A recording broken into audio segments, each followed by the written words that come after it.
Good evening. Welcome to the Ignite Hub. My name is Kimberly Blackrincan. I'm the director here, and I'm joined with Eduardo Noboa, our technical training and development coordinator, and we are joined with some students. The hub has a new student assistant, David, if you want to wave and say hi. And then we have two volunteers. Join us, Tamila and Kayla as well. So welcome to the hub and welcome to the hub team. This evening, this is our Fireside Chat Career Series. This is our November session. I'm very excited that we have an excellent partner with us tonight from Thermo Fisher Scientific. We have a panel. So we're going to talk about driving innovation in life sciences industry. And we're going to hear from our panelists about their career journey and how they got to where they are. And I've already peeked at their bios, and it's really amazing. So I'm excited that we're here. I must say thank you to Verizon Foundation for sponsoring this guest speaker series. We had an amazing community dinner, and we networked and we chatted and we got to know each other. So that's always important in any space where we're trying to build community. So without further ado, I am going to introduce our panelists. We have some questions, so we'll do a panel and they'll answer our questions, but then we'll open it up to the community here in the hub. And also if you're joining us online, I have the iPad here, so you can put your questions in the chat and we can go from there. So I will go ahead and start. Dr. Shane Boucher, cell and gene therapy scientist. Dr. Shane Boucher earned his BA degree at USC San Diego and PhD at the University of Michigan. He has 22 years of R&D industry experience, launched over 70 life science, cell biology, stem cell, and cell therapy products, and is author or co-author of over 20 publications. He currently serves as a staff scientist in supporting and facilitating the design, development, quality testing, manufacturing, and marketing of innovative stem cell, gene editing, and cell therapy research tools. Welcome, Dr. Boucher. Next, we have Claudia Lepsevich. I said it correctly before. It must be when I'm on stage. She is our technical sales coach also at Thermo Fisher. Claudia graduated from Virginia Tech with a BS in biology with a concentration in microbiology and spent a year working as a lab technician at Johns Hopkins School of Medicine, followed by 4 years as a research associate at MedImmune and another 4 years as a research scientist at Genetic Therapy, Inc. She moved into technical sales 24 years ago and recently transitioned into a sales coaching role within the bioproduction group at Thermo Fisher Scientific. Welcome, Claudia. Our third panelist that we have this evening is Alex Roman. They are a software security engineer. Alex was born and raised in a small town near Puebla, Mexico, and immigrated to California in 2005. They grew up and earned a degree in computer science and engineering, making them a first-generation immigrant graduate from the University of California, Merced. During this period, as a student, Alex held various technology roles at the university, a nonprofit, and Apple. This journey culminated in their current rotation in Thermo Fisher Scientific's Leadership Development Program as a software security engineer, where they contribute to enhancing software security to prevent threats against global applications and services. Welcome, Alex. We're so glad that you're here. Okay, so with our introductions, I'm going to move right on to our panel. So let me put this down just for a moment. So the first question actually is for Dr. Boucher.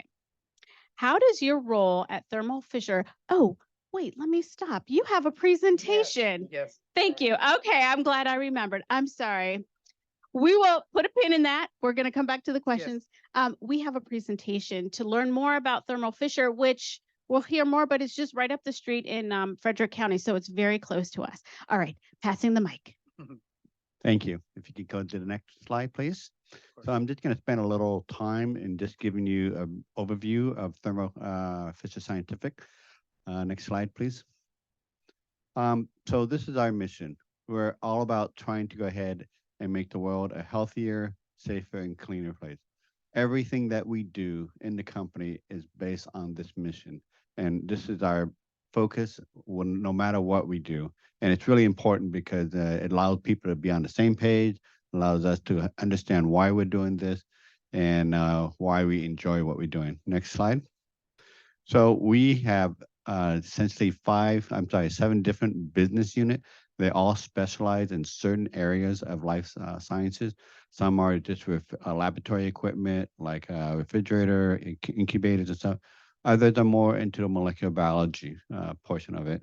Invitrogen is one of the molecular biology. Applied Biosystem does a lot of PCR, anything that has to do with sequencing technology. Thermo Fisher, maybe some of you, if you worked in the lab, you'll be familiar with, you'll buy supplies, and that's what the supply portion of the business. But we also offer services, Unity Laboratory Services. They're a company that needs to go ahead and qualify certain assays or need to have equipment to make sure that they're validated and work the way they're supposed to. And so they come to us to go ahead and have these equipment validated for them.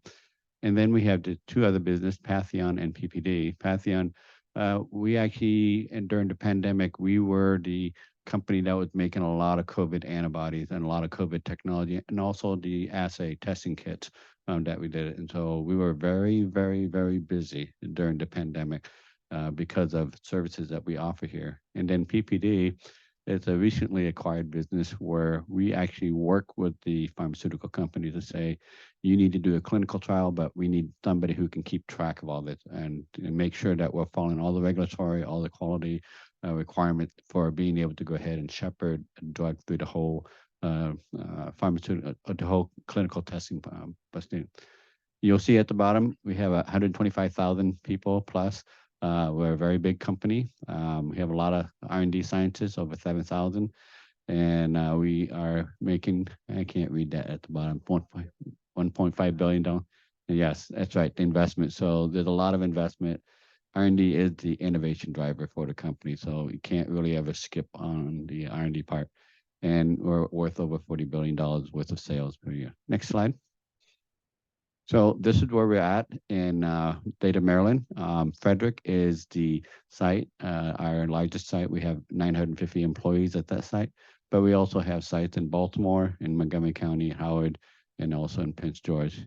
And all of these companies, in one way, shape, or matter, support our life science businesses.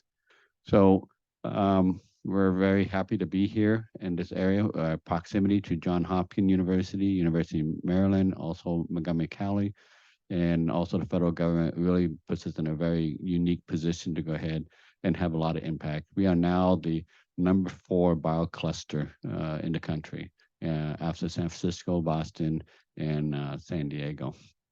And next slide. So what I wanted to go ahead and do is just do a short little video that kind of really describe what we do and the impact that we have on people's life. And this is what makes it come back to work and want to wake up each morning and want to go to Thermo Fisher because of the impact that we can do. So Eduardo, whenever you're ready, you can play the video.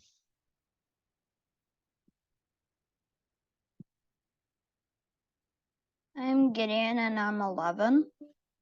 I love Legos. I love to play basketball. I'm not that good, but that's okay. My name is Sosie, and I am the lucky parent of Gideon, or also known as Iron Gideon. That was the nickname that we gave him when he was beginning his treatment, when he got his port put in his heart. So it looked like Iron Man, so. I was like 5 and found out that I was diagnosed with cancer. We were scheduled to do an MRI on his chest, and they had us do blood work at the labs the day before. And a few hours after those labs were drawn, we get a call from the lab company, and they said, you need to take him to the emergency room. Can he make it there? You know, he wasn't feeling well, but I really didn't know how far gone it was until my husband took him in and found out that it was leukemia. Shocked as I was to find out his diagnosis the first time, like, how could this happen to my kid? No way. Ironically, and knowing that relapse was such a reality, reminded of it all the time, it was still so incredibly more shocking that he was the one that relapsed. And it was really heartbreaking. You could tell it really shook the entire hospital. The nurse said Dr. Schiff wants to take you into another and speak with you. And so we went, and she offered us CAR T. It was tough to find hope again. And the day she came in and offered us the CAR T cell therapy, it literally was the day of hope. I'm Amy Butler, President of the Biosciences Division at Thermo Fisher Scientific. Our biological understanding of cancer is advancing at an exponential rate and revolutionizing our ability to treat it. Thermo Fisher Scientific has supported biotech and pharmaceutical companies in that fight in so many different ways. We are enabling our customers with the best that science has to offer, as those customers turn this biologic revolution into improved health outcomes for their patients.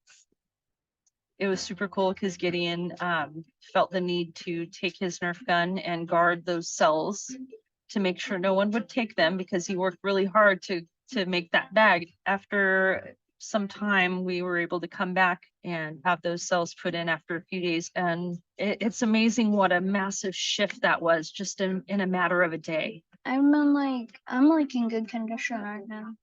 I get to hang out with my family. I get to swim. I get to make a lot of memories. It's pretty special that a treatment that was developed, used by all these doctors around the world, are able to give other families hope, just like me, in a time when you feel like your child's not going to make it. It's priceless, to be honest. And there's not enough riches in the world that we can give to show our appreciation for that.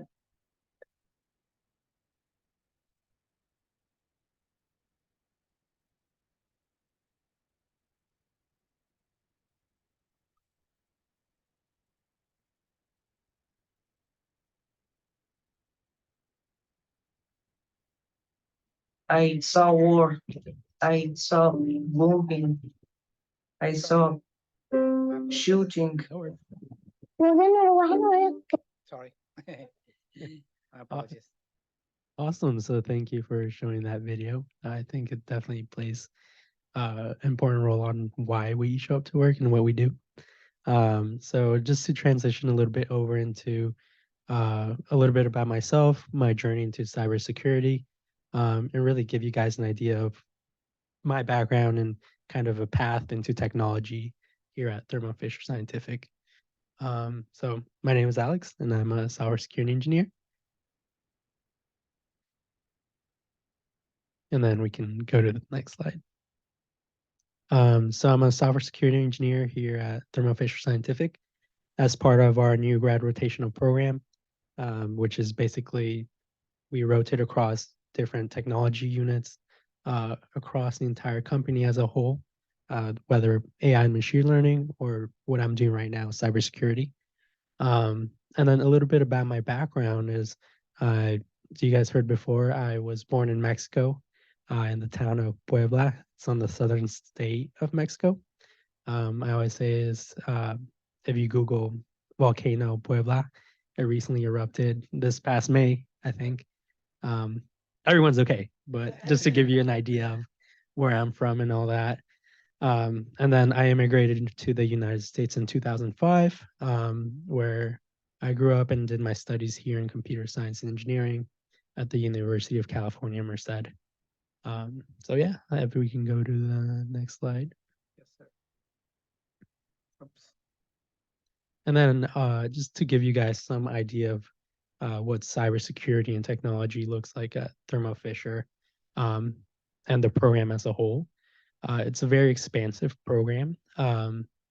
Within Frederick, that's our main site for cybersecurity, but we follow the Sun security model. And what that basically means is we have over 1,000 colleagues within cybersecurity spread across the world, whether it's here on the East Coast or West Coast of the United States, Europe, and APAC. And these people are from teams within cybersecurity that really help secure the technology, the applications, the hardware, and the data of customers all around the world. So cybersecurity as a whole is made up within 5 units.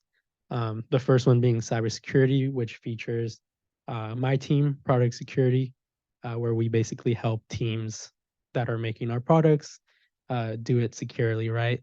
But it also features things like pen testers that you might hear about, where they're trying to hack into products, right?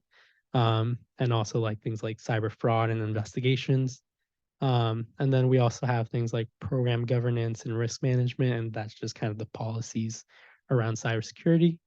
And then we have infrastructure and services, and that's just going to be your networking and compute, managing the compute across the company. Um, and then we have colleague technology and support, and that's just the people providing the asset management, as well as the support services for colleagues. And then finally, strategy and colleague enablement is just the people in charge of the experience and training and the program, cybersecurity as a whole, and developing it. So yeah, it's a very expansive program um, that focuses on just securing a lot of that.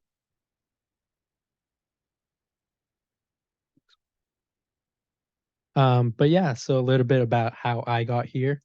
As you guys heard before, I immigrated here to the United States in 2005. Um, I did not speak the language. My first language was Spanish. I came here knowing none of it. So definitely coming here and going to university here was an experience. Um, I did not know specifically what I wanted to do or what careers were available, just because my parents didn't go to college and all that, right? I was first generation. So definitely the first challenge was uh, knowing what I wanted to do. And so I was interested in genetics and computer science, and I just chose my major by random, which I don't recommend anyone to do. But because I didn't know any better, I was like, oh, this sounds interesting. So I chose it, and that's where I went. Um, and if you go to the next slide, um, one of the first experiences and lessons I learned was coming in with no experience, right? There was always someone that had more experience that had been coding from like 14 years old, and they were like already experts in doing research. And here I was like, I don't know what I'm doing. But that's one of the things I quickly learned early on in college is that a lot of people don't know what they're doing. And I remember going back and telling my parents, like, oh, I don't know if I fit in here or if I can do this.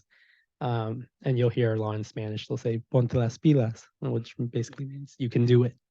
And so that was definitely one of the first things I learned early on in college, which, if you go to the next slide, led to some of the things I got to do in my undergraduate work. I got to work at Apple, which was my first experience working at the enterprise level. And then I taught a mobile engineering course in Swift. So I taught people how to make mobile apps. And then I worked for the University of California system, uh, developing applications for them.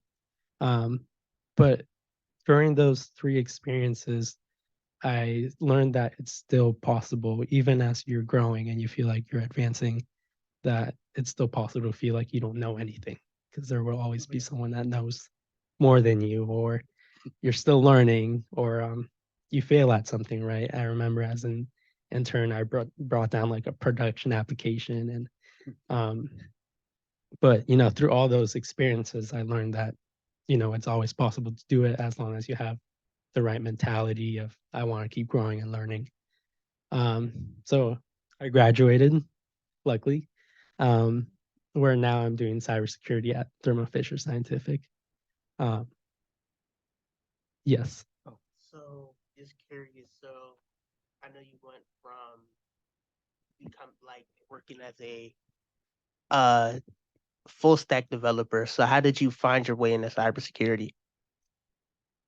Yeah, that's a really good question. I think it was a matter of just being passionate about technology as a whole and being willing to always learn, right? Whether you're in development or cybersecurity, you're always going to use the same skills, right? Uh, Basic coding or basic understanding of technology. So they always transfer back and forth the skills, and then you have your basic skills like communication and all that that are super important. So it's always possible to like transfer back and forth. Yeah, so I went through to a conference um, in LA where Thermo Fisher was there, and I got to learn a lot about what we do as a whole. But most importantly for me is it was the first time ever that I spoke to someone at an executive level in Spanish. So that was really important to me because there's a lot of companies there like Lockheed and all these big companies, but it was always in English, right? So being able to find a place where you feel comfortable and you have that culture, and you say, "Hey, this feels a little bit like home," was very important. Yeah, so just embarking on the cybersecurity journey, um, there was a lot of challenges in terms of I'm working at a much larger scale. So just getting to wrap your head around that, but also having to deal with rapid technology advancements and the implications in security. You're always constantly learning, so that's always a challenge.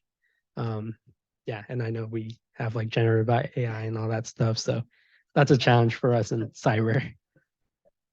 Yeah. Sorry, don't mean to interrupt again, but throughout learning in this career that um what do you think was the biggest challenge that you had to face when it came to learning something new? Mhm. Good question.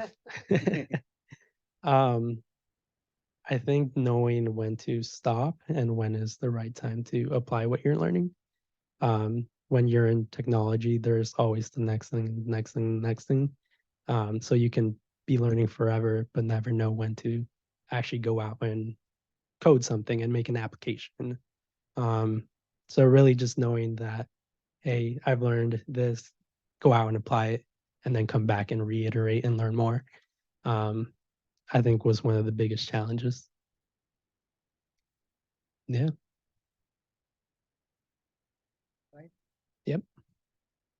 But yeah, and then just briefly talking about some of the things we are concerned in cybersecurity in terms of rapid advancements is generative AI. We look at it and like a coin, right? It can benefit us in terms of productivity, enabling people to code faster, or engineers don't always like writing documentation, so having it write it for us. Uh, but it also helps the bad people be more productive. So phishing emails become more better, right? Cyber fraud, and there's a lower barrier to entry to finding 0-day exploits and that kind of stuff. But yeah, that's some of the things we're concerned with cybersecurity. But yeah, hopefully you guys got to learn a little bit about my background.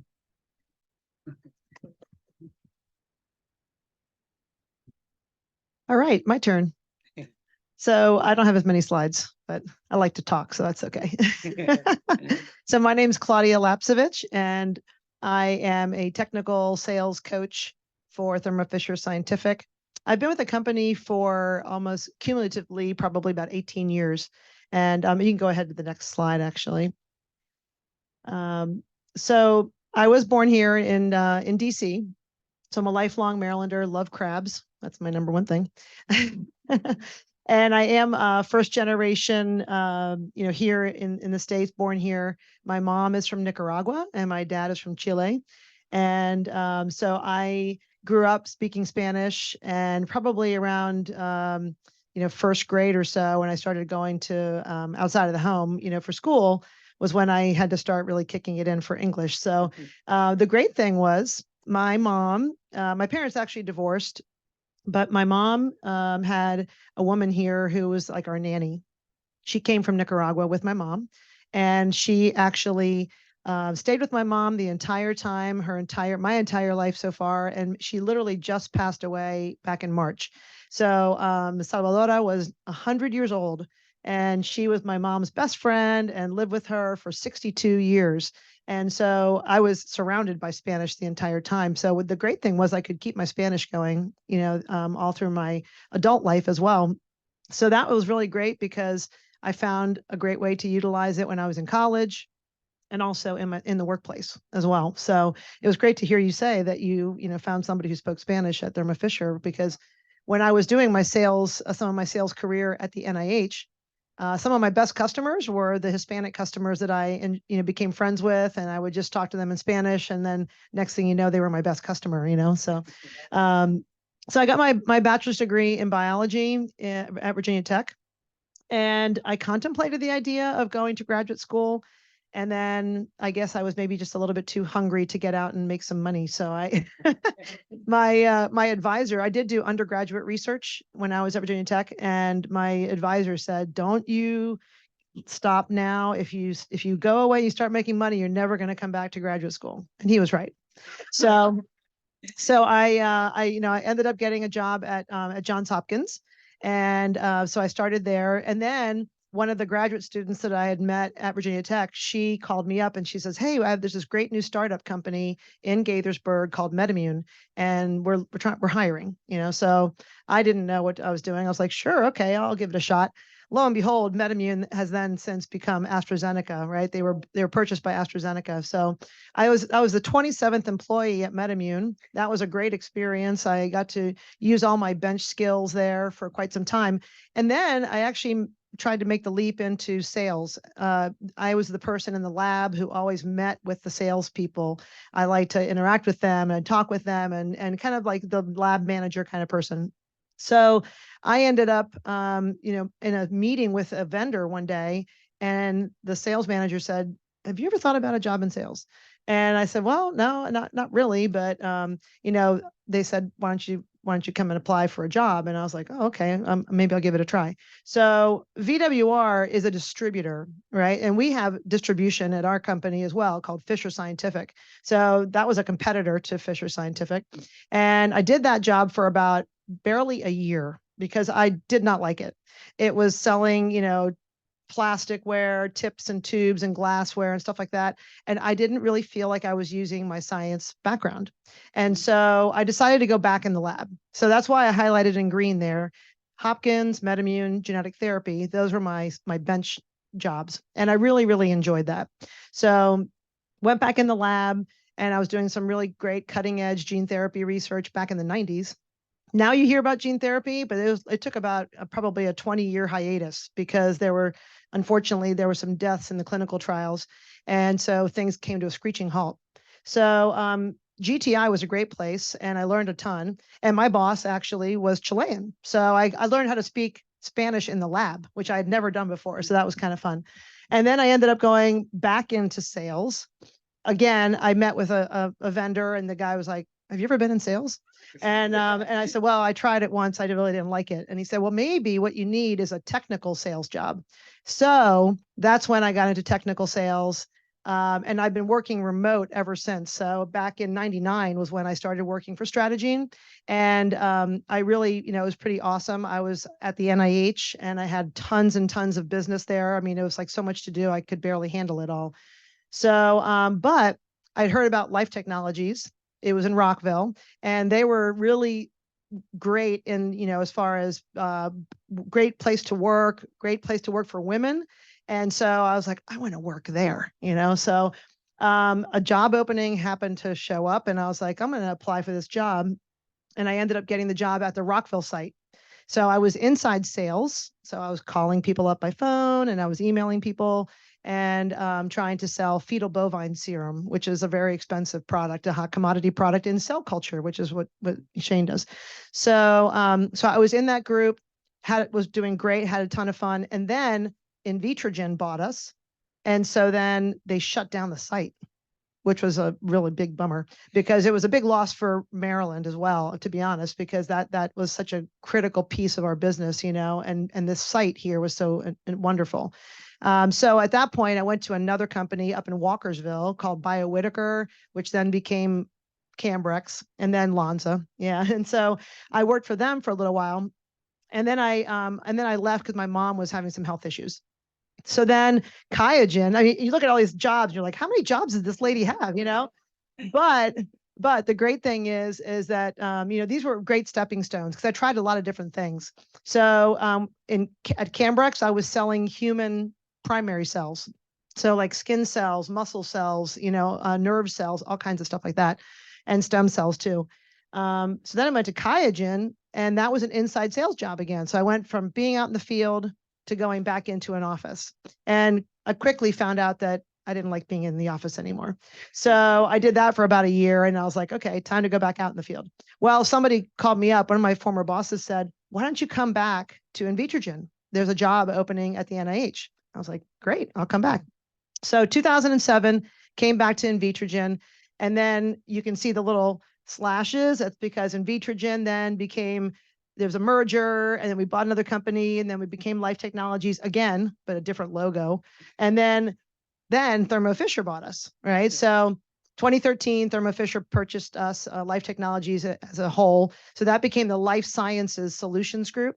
And I was in the research side of that business for, maybe 7 or 8 years. And then I moved over into the group that I'm with now, which is bioproduction. So the bioproduction group is the group that services process development. So you got research, and then it moves over into process development, and then process development ends up going into manufacturing. So now I handle the latter half of the life cycle of research.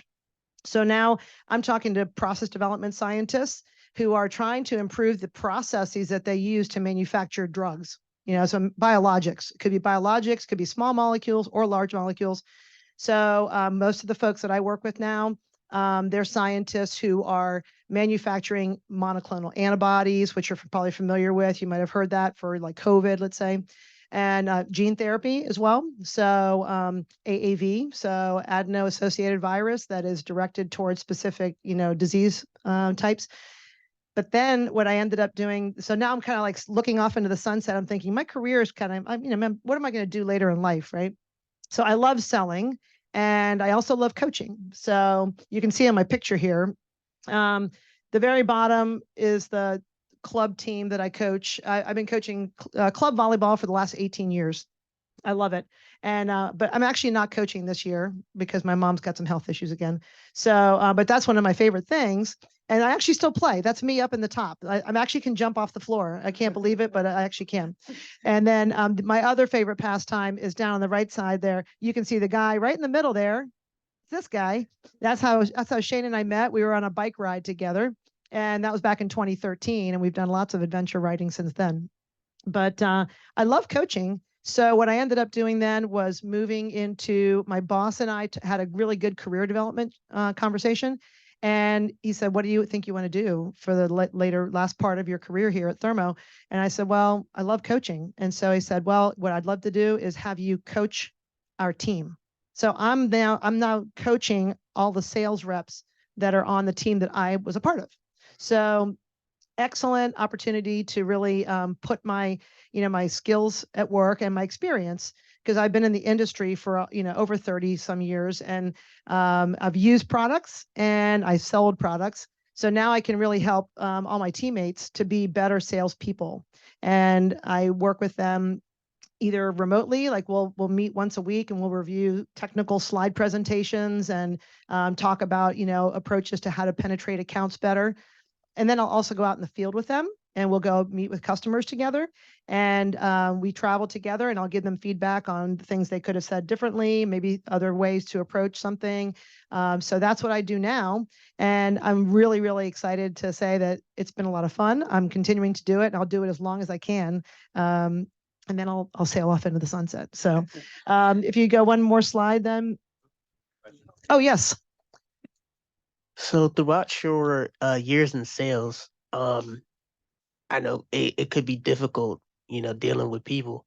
So, and I'm saying that just from like a sales background. So what was the most like valuable lesson that you learned out of dealing just with people as a whole? Yeah, so great question. The question was, what have I learned? What's one of the most valuable lessons I've learned in sales?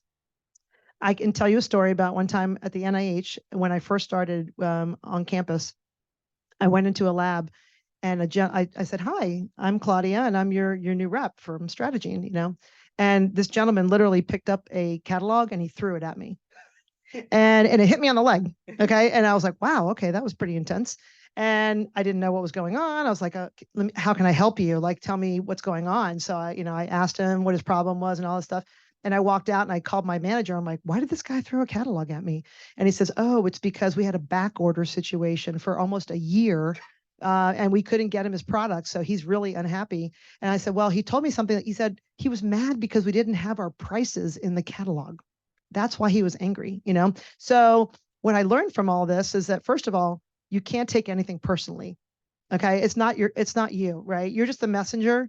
And so I understand what people say and I listen a lot. Like salespeople have to listen all the time. Like you got to stop talking, which you would never think of me because I talk.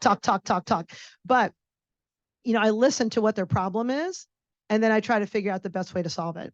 So that's what I've learned is like, first of all, if somebody's angry, they're not necessarily angry at me. They're angry at the company potentially or the product. So that's one reason why when I have selected where I wanted to work, I've made sure that I work for a product that I fully support. It has to be a good product with a good reputation because it's my reputation at stake as well. So, but believe it or not, I mean, I've actually told customers before, this probably is not your best product. This competitor product may be better for you.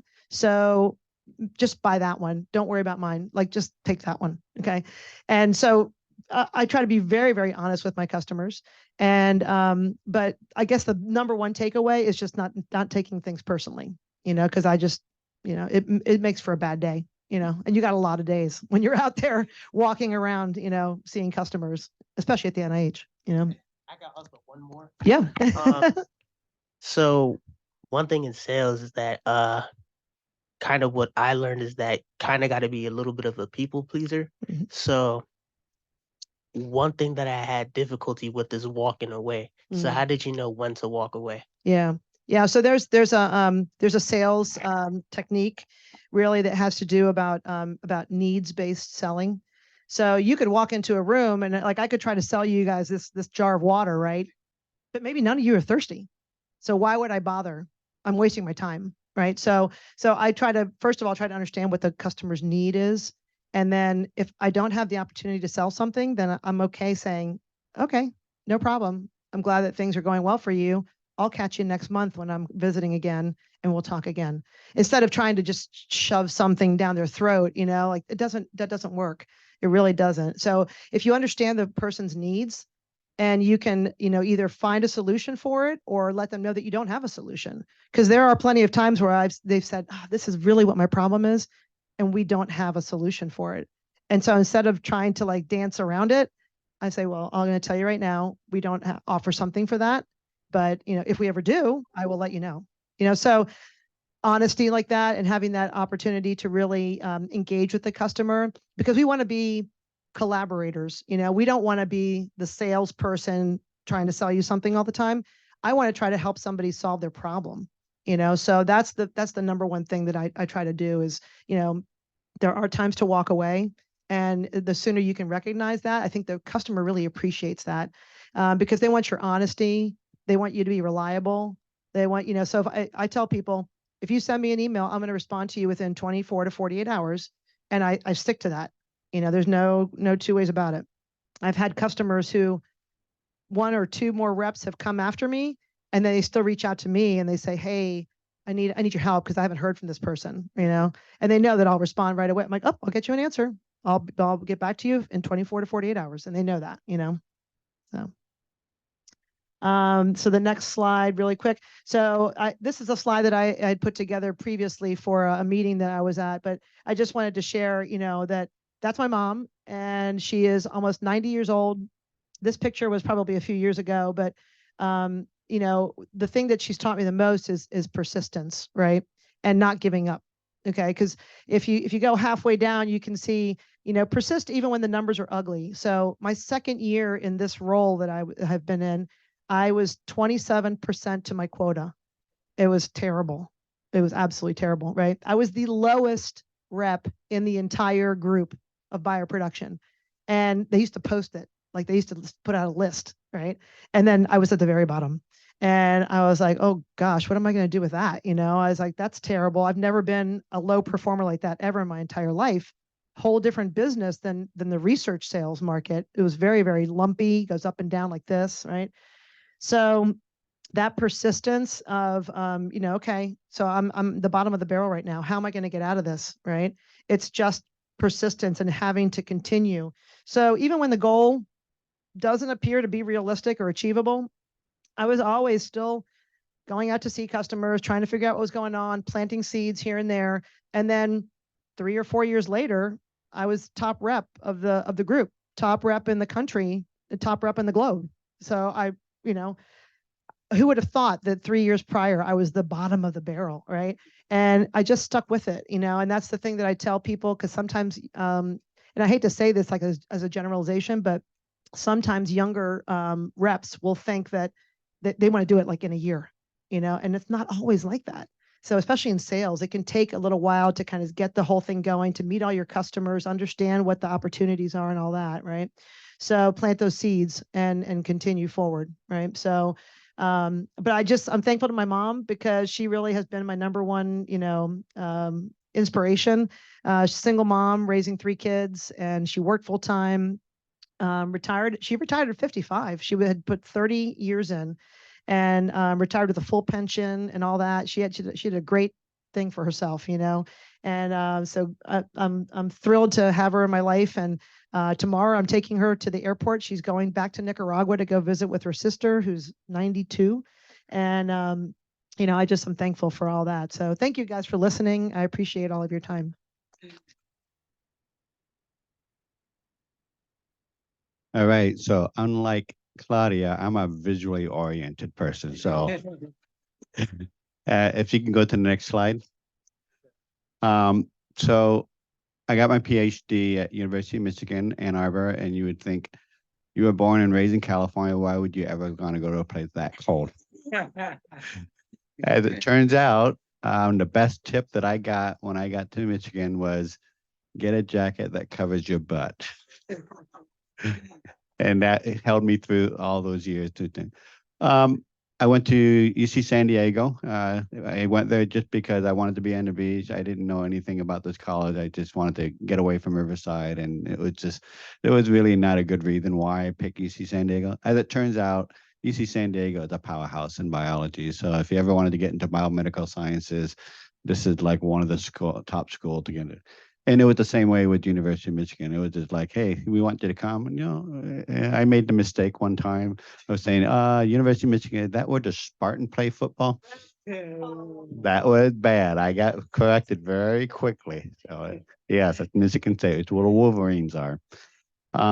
And so when I went ahead and joined that again, it was just like, it was an opportunity. It was a door was open for me to go ahead and do more research. I had been a research tech for 4 years, and I decided I wanted to get back into graduate school, and I really loved neuroscience. I really loved how the brain worked. I wanted to understand how it worked, and I was really into a lot of the regenerative medicine at that time. And so they accepted me, and then it turns out that University of Michigan also is a powerhouse in terms of not only getting biomedicine research there, but they're also one of the top grant school in terms of doing research. So I got lucky. It wasn't really something that I was purposely intending to find these colleges because of the reputation. It was just more about where the opportunities were that I was able to go ahead and take advantage of that. I did do a postdoc in Detroit, and that's when I kind of like got to a point of said, you know what, I'm seeing my mentor at graduate school, and I'm seeing my postdoc mentor. They're both pretty smart people, but they're having challenges getting grants, and I'm kind of like, I'm going to be competing with them, and I'm going to go ahead and get my own research grant. And I also discovered at that time that I was much more of a team person than a person who individually leads a whole group. And so when I started to look into what careers was a team environment, lo and behold, industry is very team based. There's no one person that runs everything, and it team effort to go ahead and do that. And so I went ahead and interviewed at a job at Buffalo. Buffalo, a lot of people don't really want to go there, but I was fine with it. Again, it was another opportunity. And I should take a little story here. When I was getting out of postdoc and I was looking for a job, I did a lot of network. I went to a lot of places where I would be meeting people who were startup company for biotech company, met cancer company. I was trying to actually stay in Michigan, but there wasn't a lot of biotech company in that area at that time. And so I went ahead and spread out my wings. And since I knew San Diego and there was this meeting called BIO, which is the organization where all the large pharmaceutical firms, as well as small, this is where all the wheeling dealing happens when they want to go ahead and make some deals. And they had an opportunity where you could go ahead and volunteer one day just to help out the staff. And then the next day, you're just like one of the other attendees. They don't know if you're a VP, they don't know that you're a president or not. And so that led me to a business development director that said, hey, I'm a cell biologist. I also do neuroscience, and I'm looking for an ID job. He liked what he saw. He went ahead and gave my resume to the R&D director for a company called Gibco at that time. And he took a look at it and he liked what he saw and said, we haven't advertised for this job yet, but I want to go ahead and bring you in for an interview. Now, there was a little bit of a hiccup with the 9/11 that happened at that time, but I did get my job interview. And before I even got home, he already had called me and said, we want to go ahead and offer you a position at this company. And so it was a wonderful opportunity. In all honesty, my mindset kind of told me that when you join a biotech firm, you're looking like maybe 2 to 5 years that you stay. And really, it's all about getting that drug to the discovery stage and then maybe doing some preclinical work. And if it really looked promising, maybe you hit the lottery and you'll stay with that company as they go to clinical trial.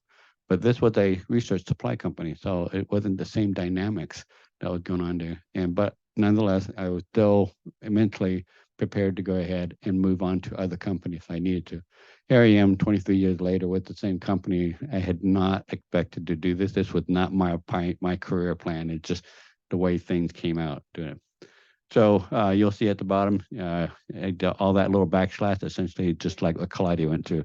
I joined a company with about 3,000 to 5,000 people at that time. Now we're 125,000 people. And I've seen a lot of things. And I've gotten to the point where I no longer try to keep up with everything going on in the company. It's just impossible. It's just stuff. So I stick to my area. Next slide shows you a little bit about that career path that I've done. So if you just click the button, you'll see that I did a lot of research models. That was in San Diego. You'll see the chicken, the skate, the Giardia lambia lobster. Those were all animal systems I worked with. And then I hopped over to Michigan where I studied retinal regeneration and goldfish. And then from there, did a postdoc at Wayne State, and I did a lot of work with demyelinating disorders like multiple sclerosis. And then from there, I decided to jump to industry to Gibco, and then from Gibco to Invitrogen. And then from there, they asked me if I could move down to Frederick. Actually, we were Life Technologies before I moved, now that I think about it. So then we jumped to Frederick, and then Thermo Fisher Scientific bought us out at that point. So it's a little bit of a circuitous route, but I've been very fortunate and blessed that I could actually stay with the company for it. And I find nothing that I cannot do at this company. That's one of the things that I really like about Thermo Fisher Scientific, is that they really do provide you with a lot of opportunities to go ahead and not only work at the company, but I had the opportunity to do job shadowing. I wanted to go ahead and say, well, what is it like to be a business development person? And I did that for like a half a year. And then I thought, well, what is it like to be a program manager? I did that for about a year. And then I also did product management. And then I looked at a couple of other type of roles, and they allowed me to do what we call job shadow. And then after doing all that kind of stuff, I just said, you know what? I really like R&D. I like in a place that always see new thing, always changing. And that to me was really, really important. I didn't want to go ahead and be in a place where that would be the same technology and I would just stick with it. I wanted to see new things. I wanted to work on new things. And that's part of what we do at Thermo Fisher Scientific. That's part of our street cred, is that we're always coming out with new innovation for the area that we are in. So that's part of the reason why I do it. The other thing I do tell people, and they can they'll back me up on it, that we're a very fast-paced company. This is not the company to go to if you want something like a status quo or things don't change. But I would say to people, whoever join us, after a year, it feels like after 5 years working in the business, because we see so much stuff that happens within that period of time. Next slide. Oh, this has all the stuff that we just already heard earlier about. This one here, I'm just not all in the lab. I'm not a lab rat all the time. So I actually do have a nice little work-life balance here. Just wanted to go ahead and make sure that you understood that we're not just all about the science, that there's these other parts to our life that really enrich us. And so as we were talking about cycling, that's how Claudia and I met. In fact, I went ahead and formed what we call the Thermo Cycler Bike Club. And part of the reason why I did that was that it's hard to believe it, but I'm more introverted than I am extroverted. And so the cycling was really just an excuse to get me out and to get me to meet new people and to meet new people from around the different parts of the company. And so if you ever go up to Frederick and if you mention my name to any of the city councils or any of the Frederick County executives, they'll know who you're talking about, because I am very, very engaged in the bike community. And I also like to ride this high wheel. So if you're interested, July 13th next year, we have a high wheel race. We actually have 53 other people who's crazy enough to get on a high wheel to go ahead and actually race. So it's a lot of fun. So, part of a thing that I really want to go ahead and point out is that you don't have to separate who you are when you go to work. Sometimes people feel like you can't mix up your personal and your work relationship together. I purposely violate that rule all the time. And so I have no problem with the idea that, I come from a background of faith, and I actually go out in the community, and I feel very comfortable being able to go ahead. I don't feel like I have to suppress it, or I have to go ahead and say, well, I can't really share that part of the identity of who I am. And so I think it's really, really important that wherever you work, wherever you go to, that you should never feel like you have to suppress that part of that personality if you are. And if you do feel that way, then maybe not the right place for you to be. So, so this is just to go ahead and let you know that I do enjoy what I do, but I also do a lot of other stuff that really bring a lot of meaning to our life. And we also, my wife and I, just have a 3-year-old grandson that keeps us really, really busy. So we really enjoy being with our family. Next. So I'm part of this group that we call cell biology, cell and gene therapy. Initially, we were just cell biology when we were only 3,000 to 5,000 people. We really, really couldn't get into the clinical part of it. We were just too small to go ahead and take on the liability. But now we're such a big company, and we see a lot of opportunity to serve our customers in this arena to come up with new technology, that we're getting more and more into clinical cell therapy. And this is what really brought me in. It was the promise that whatever I was doing research could potentially be applied within a clinical setting. And that to me was really, really important. And so now I am working on a project where we are learning to go ahead and use our tool to fix sickle cell disorder, to be able to treat the bubble boy syndrome. There are things that are coming so quick and fast with some of our molecular tools that we're seeing not just treatment, but actual cures of diseases. And that to me, it's mind blowing. I always share this story. When I was in graduate school, I spent a year and a half sequencing 150 base pair of a gene that at the end, nothing came out of it. So I had to start my thesis project all over again and do something different. Now, today, I can take your blood sample. 4 hours later, I can have 40,000 of your genes sequenced.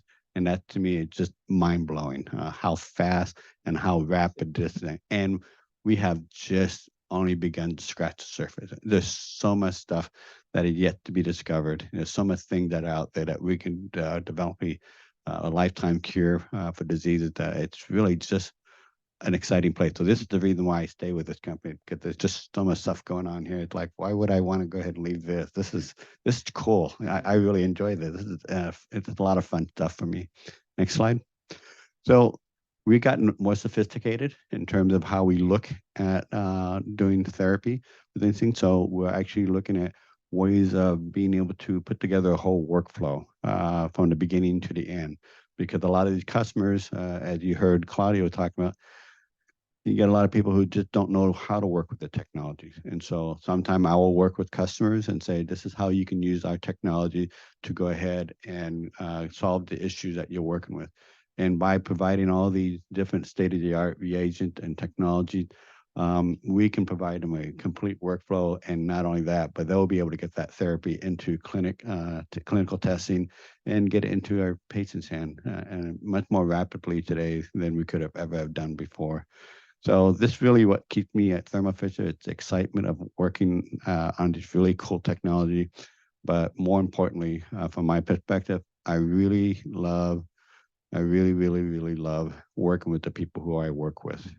This is what makes me come to the company. Just enjoying working with the collegial atmosphere. Everybody has something to contribute. Everybody has a voice to say, and that my voice is heard.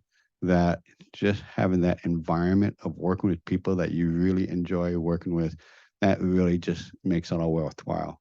Could I go to another company? Could I get paid more? Yes, absolutely.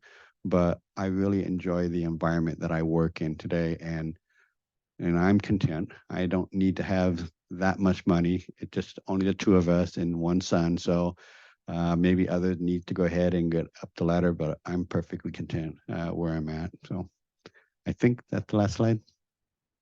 There we go. So now we can go ahead and put Christine to work.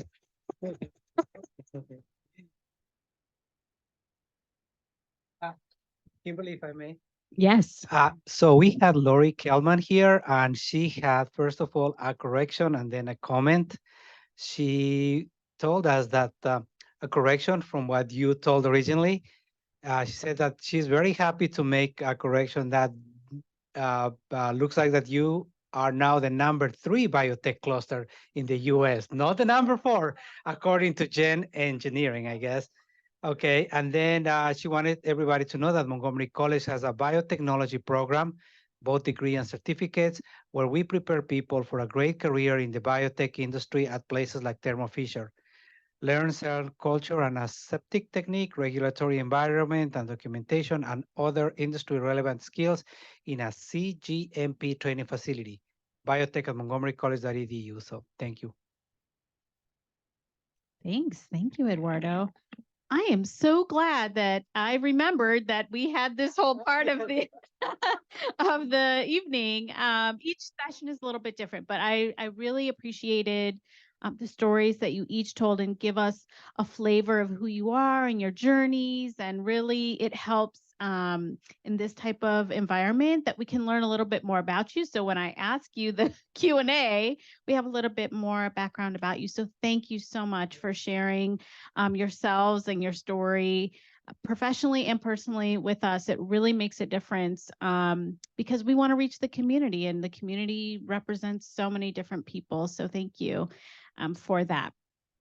Okay, now we'll go to the questions. And Dr. Boucher, we'll start with you. How does your role at Thermo Fisher contribute to driving innovation at the company level and the life sciences industry at large? So one of the things that I do, I think it's really, really critical, is I really try to keep up on the trends. I'm not afraid of new technology. I'm not afraid to go ahead and look at things that I think we need to take a look at.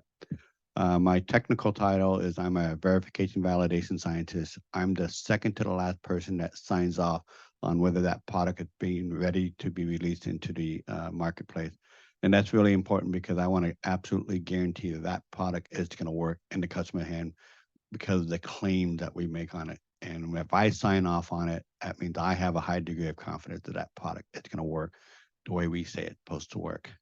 So part of being able to see the whole picture, being able to see where the industry is going, helps us to stay on top of the edge, to be innovative, and to bring up to our R&D scientists and say, hey, Just talking earlier that, artificial intelligence is being used in a very positive way in terms of how we look at pathologists. They'll look at a slide and they'll say, is that cancer or is it not? And now we can actually train machines to go ahead and actually take a look at it. And they do a better job. And not only that, they don't get tired. And so why don't we go ahead and use our human resources to go ahead and really focus on the stuff that is really difficult for AI or machine learning can do. And so I'm seeing that more so in cell therapy area. We're getting to the point where if you ever heard of single cell genomics, we're able to go ahead and actually do expression within the cells themselves. And we can do that for many, many cells.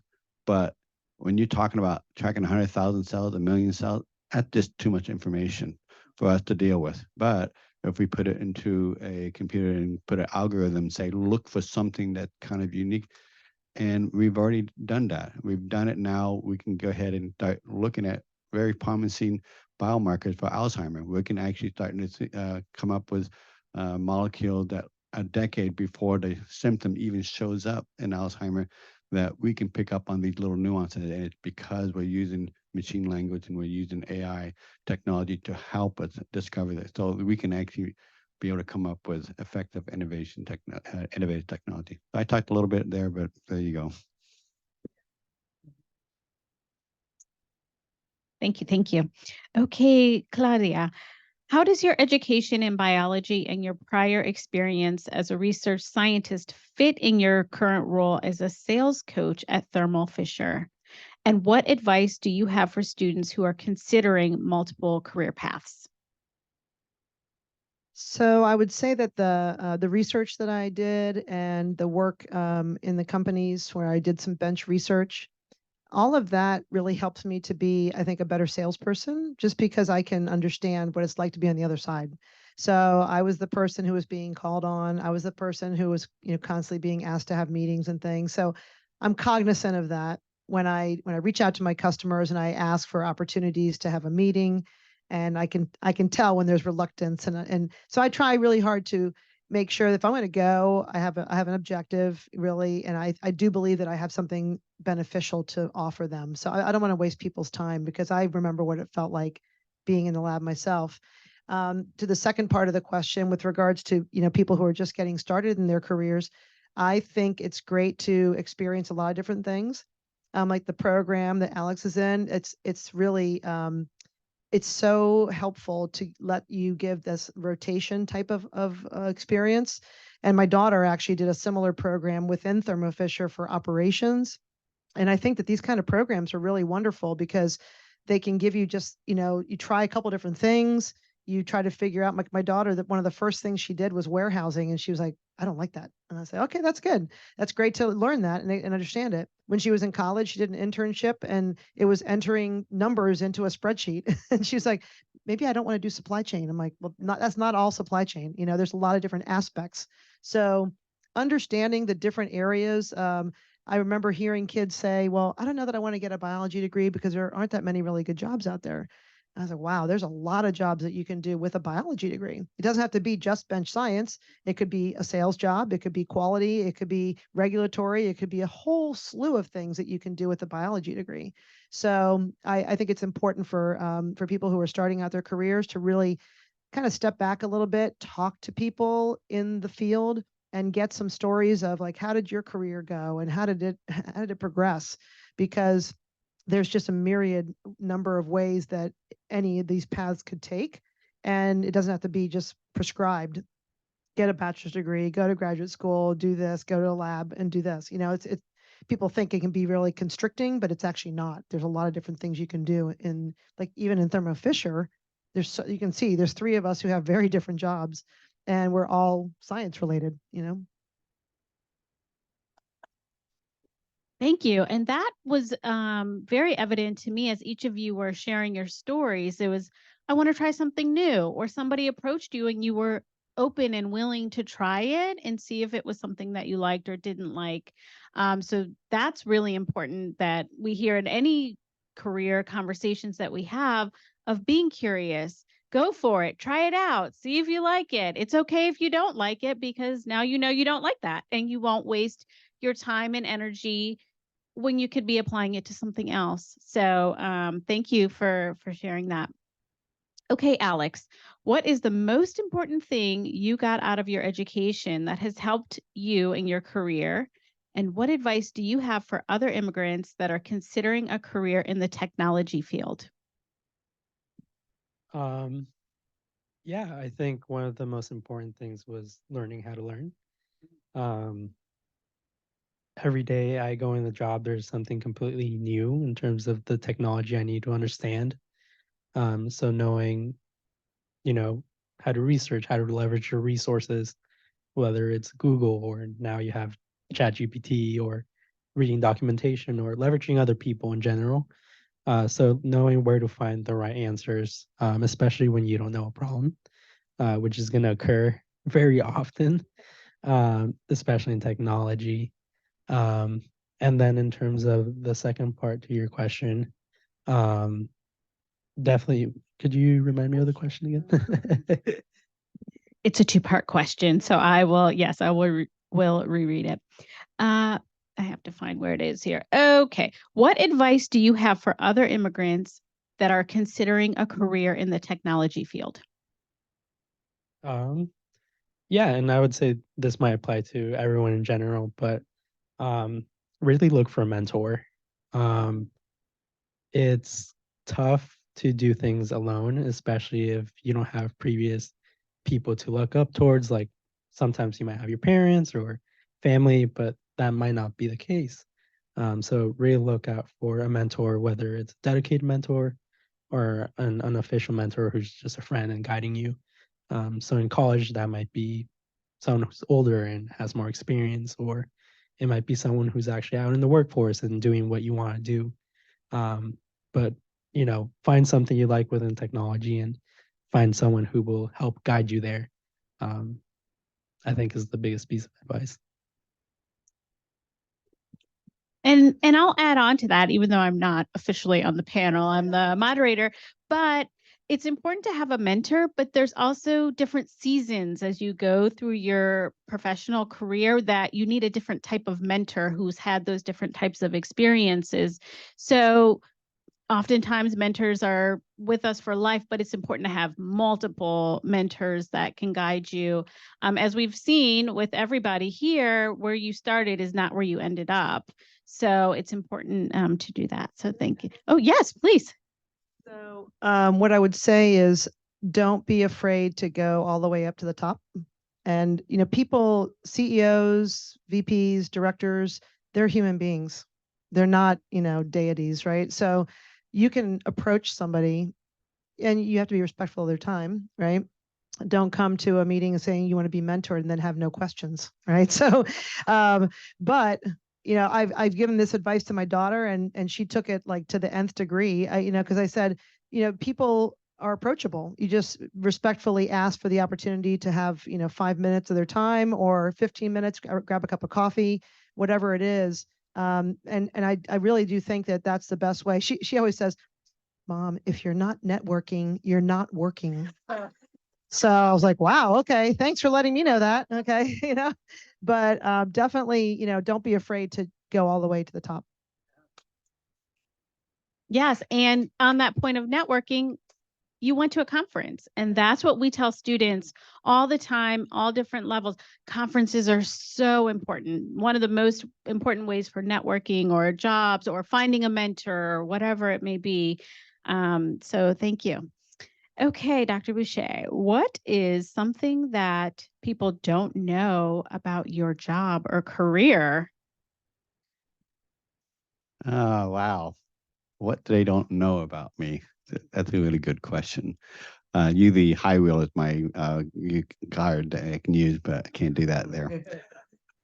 I think one of the things that I learned very early on is that I mentioned about doing goldfish retinoid generation.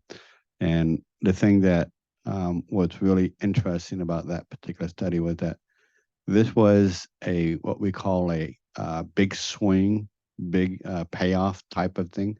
it's a small research animal, but really what we were doing is we were trying to see if we could discover a way of being able to treat human eye diseases. Could we repair human eye tear, or could we repair macular degeneration? And so being able to go ahead and study a small little animal can have a great impact on things. So never look down on what you study, because that finding that you have could have big payoff for other parts of the field. Okay, Claudia, what is a common misconception about your job or career? Everybody hates the salesperson. Everybody always thinks that the salesperson is the pushy, sleazy, slimy person. And I can tell you without a doubt that those people do exist. They do. But they're very, very few and far between. They're actually not the majority. Most salespeople, especially in the biotech industry, there's a large number of very talented scientists who have decided to make the switch into sales, and they have so much to offer. They really do. And not all salespeople are hyper like me. They're not all like me. There are many very quiet and more, just the personality assessments, right? Like a more of an introvert that you would never think was going to be a salesperson, but they're actually a really excellent consultative salesperson. So, I think some of the people that, oh, I don't want to get into sales, but and you don't have to major in sales and marketing to go into sales. I think the trajectory that I took and my daughter took, and but she hasn't gotten into sales yet, but I'm pretty going to predict that she will. I think there's a lot to be said about getting your technical knowledge in a given area and then figure out where you can apply it, because that just gives you so much more, chutzpah, really. I mean, it gives, when you interview with somebody and you start talking to them about your experiences, doing something, a technology or whatever, it just speaks volumes. It really does. And you're so much more credible with your customers. So I think that's a great thing. I have to go ahead and add a story to this because she didn't mention it. So because of our bike club, we had all these people who would get together, and there was one very shy scientist, but very good researcher. And she decided that she needed to just kind of branch out, just to kind of challenge herself. And so she got into technical sales, and she was able to go ahead and go to Claudia, who was in the bike club, and say, what's it like? How do I do this and everything? And so she was essentially being a mentor to it. And so now Alexandria is doing much bigger role than she is doing today, but it's because we just happen to have this informal group that was doing. So never put down the idea of just these informal social groups that could actually open up opportunities and doors to it. And I can tell you from my perspective, just doing the biking thing has opened up many, many, many doors for me to get into places that I would never have been able to get into. So the young lady that he's talking about actually took half my territory. So I when I saw that she was, doing a technical sales role in another group, I tapped her on the shoulder and I was like, hey, would you have any interest in taking my territory? Because it was a different space. She was in the research side and I'm in the bioprocessing side. So it was great. You're right. I mean, we hit it off, and we've become very good friends, and I'm still mentoring her to this day. So it's been a really great journey. Very exciting. Thank you. Okay, Alex. The last formal question that we have, and then we'll open it up to our guests. What are the skills you need to do well in your role? Yeah, absolutely. So currently within software security engineering, it's the intersection between software engineering and cybersecurity. So yeah, I could sit here and name every single technology within software development and cybersecurity that you would need. But I think the primary skill is going to be communication. Because at the end of the day, for example, we're a global company. I'm meeting with people from India, from Europe, with all different communication styles. So whether, I'm talking about something technical or something non-technical, it's important to be able to communicate that at all different levels. So I would say that's probably the biggest one in my current role.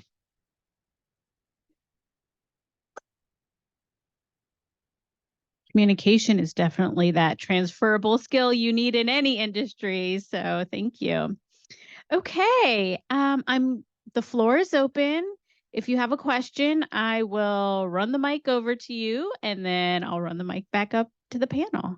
I do not see any questions in the chat. So do we have anybody here in the hub that have any questions?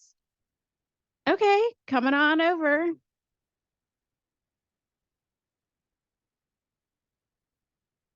So first of all, I want to thank you, all of you. It was really informative and really inspiring to know all your stories. And I have the question for Alex. I'm in cybersecurity major as well. And I just graduated from Montgomery College, and now I am in university studying cybersecurity as well. So do you think that certifications are really important to get in there?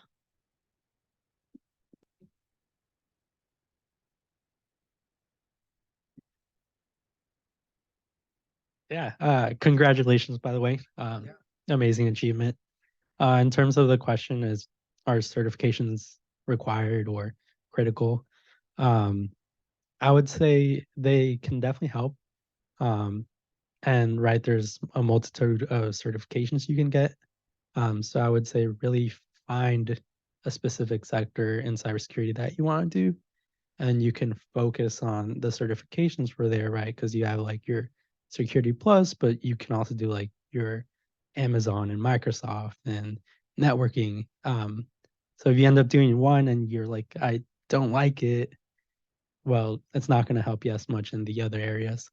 So definitely find a focus area that you want to do, and you can get the certification in that, and it'll definitely be a huge help in terms of understanding what you're going to be doing on the job and your day-to-day tasks as well. Thank you. Yeah. Okay. It's for our people online so they can hear you. Probably the second question is how to fight with imposter syndrome.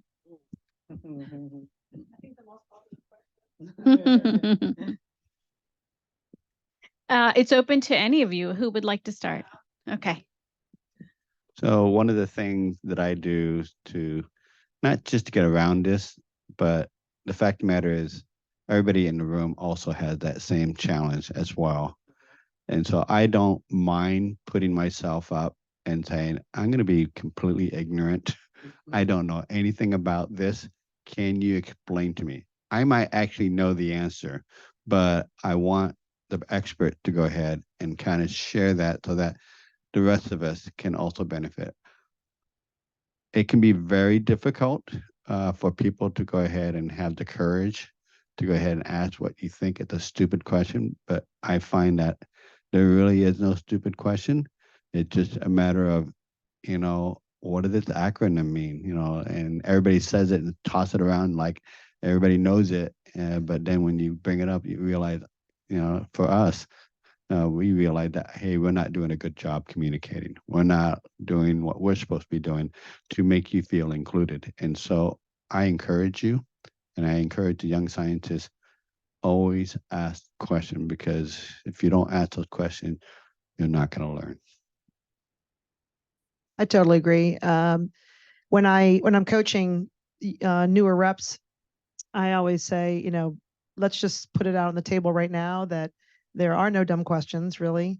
That we need to be honest and open about what you do and don't understand, because if not, it's going to hurt both of us in the end, right? So just that openness and that communication, like you mentioned before, I think communication, the opportunity to be able to communicate, well with each other is super important.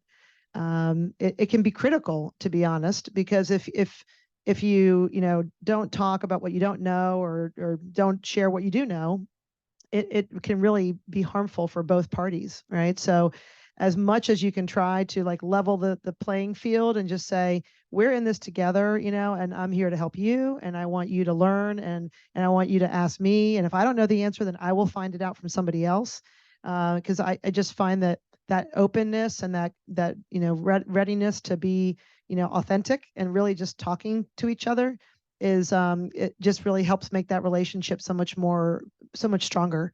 So yeah, just constantly being open and very transparent about your communication.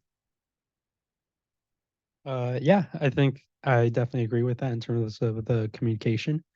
I would definitely say communicate and find people and a community that are maybe at the same level as you are or doing the same experiences. I think once you find that you communicate with people who are doing things similarly, you'll find that they say, "Oh, hey, I'm struggling with this thing in cybersecurity as well," or I don't get this or I don't understand it. So, really finding a community of people has been really important for me. That way, you can just kind of talk it out, and everyone tends to agree. Thank you. Thank you. Any other questions?